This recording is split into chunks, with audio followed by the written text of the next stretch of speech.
एक गांव में जीवा और दत्वा नाम के दो ब्राह्मण रहा करते थे। वह दोनों ही परमात्मा को चाहने वाले प्रभु प्रेमी आत्मा थे। परमात्मा की चाह में वह दोनों ब्राह्मण इतने मगन थे कि वह जगह जगह जाकर संतों के सत्संग सुना करते थे। भक्तों, यदि आपको अपनी आत्मा का कल्याण कराना है तो गुरु अवश्य बनाना पड़ेगा, और गुरु भी पूर्ण होना चाहिए।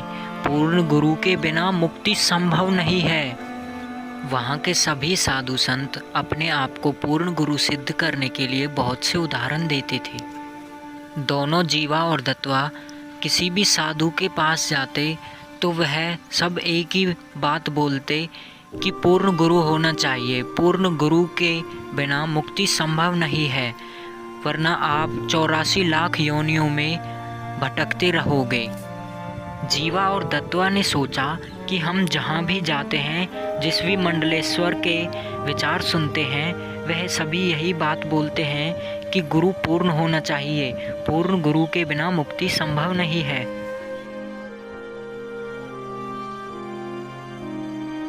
भ्राता, हम पूर्ण गुरु की पहचान कैसे करेंगे?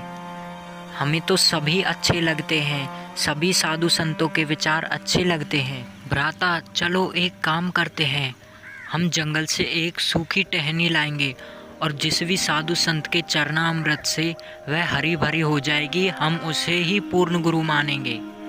चलो भ्राता, चलते हैं और जंगल से एक सूखी टहनी लेकर आते हैं। जिस भी साधु संत के चरणामृत से वह हरी हो जाएगी, उसे ही हम पूर्ण गुरु मानेंगे और उन्हीं के द्वारा बताए गए भक्ति मार्ग पर चलेंगे।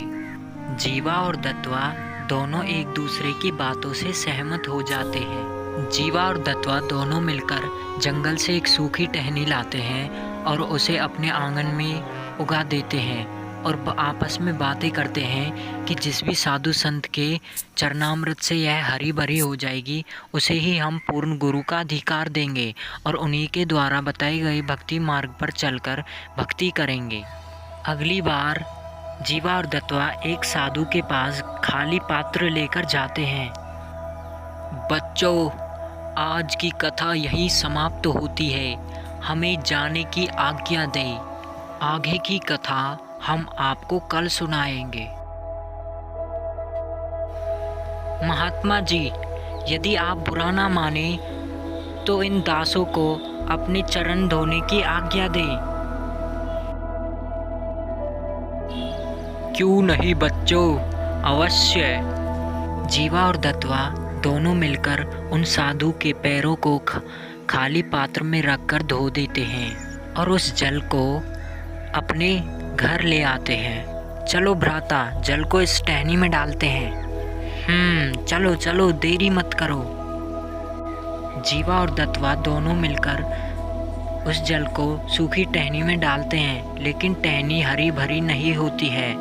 फिर वे आपस में बात करते हैं कि कल वो फिर से किसी महात्मा के पास जाएंगे और उनके चरण धोकर उस जल को लाकर इस टहनी में डालेंगे।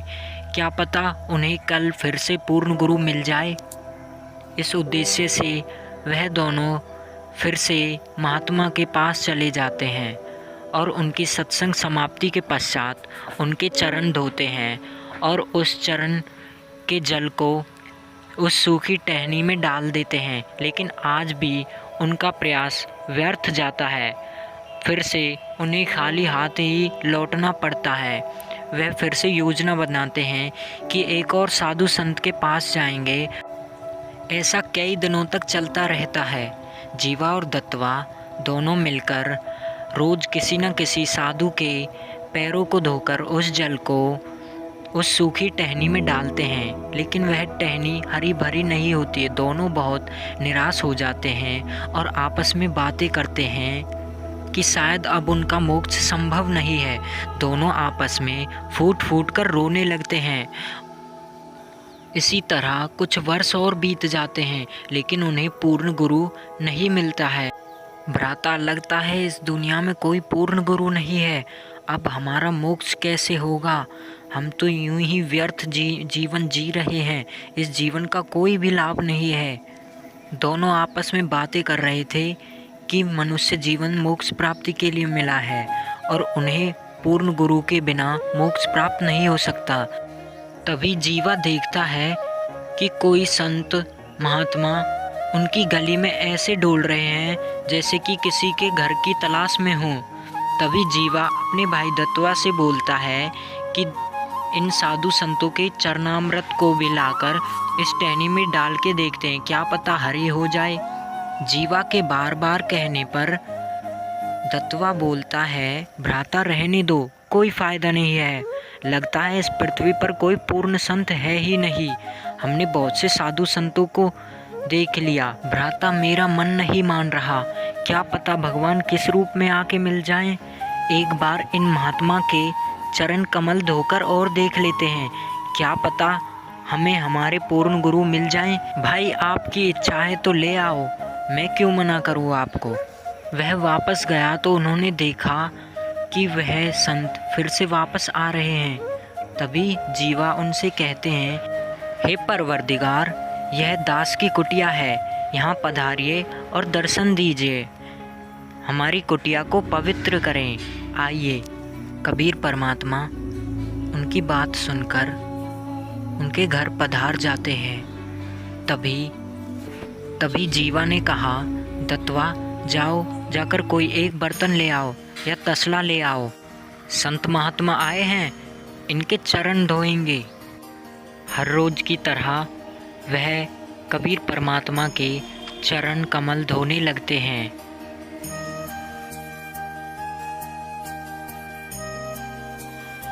कबीर परमात्मा के चरण धोने के पश्चात तभी जीवा ने दत्वा से कहा, भ्राता जाओ, इस जल को किसी पेड़ में डाल आओ, ऐसे चरणामृत को फेंका नहीं करते। जाओ, जाके इसे किसी सूखी टहनी या पेड़ में डाल के आ जाओ।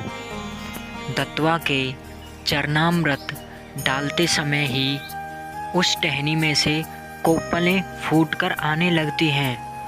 दत्वा के आवाज़ लगाने पर जीवा भी वहाँ आ जाता है और दोनों बहुत ही खुश होते हैं कि आज उन्हें परमात्मा मिल गए। जीवा और दत्वा दोनों कबीर परमात्मा के एक एक पैर को पकड़ लेते हैं। जीवा और दत्वा दोनों फूले नहीं समाते हैं, क्योंकि जिनकी उन्हें चाह थी आज वह उन्हें मिल चुके हैं।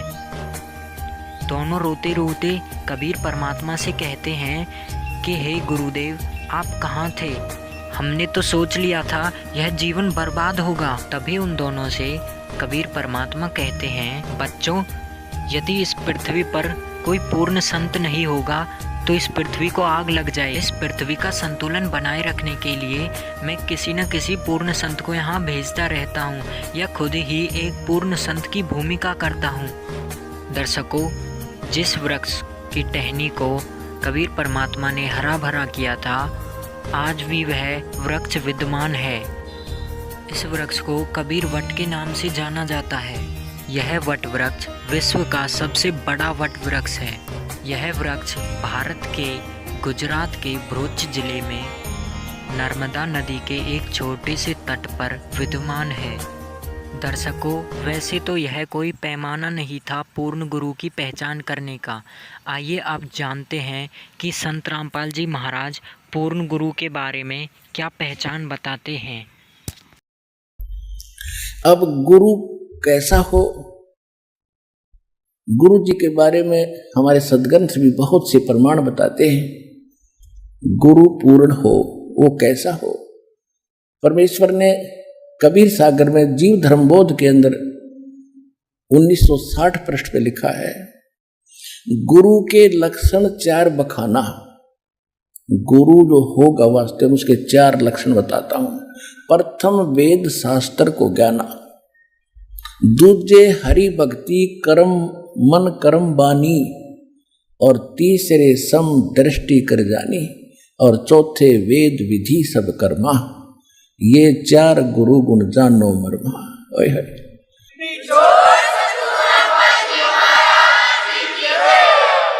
कि पूरे गुरु की जो मेरा दास होगा उस गुरु में ये गुण होंगे। प्रथम वो वेद शास्त्रों का कंप्लीट जो है नॉलेज रखता होगा, और दूसरे वो भक्ति खुद भी करेगा।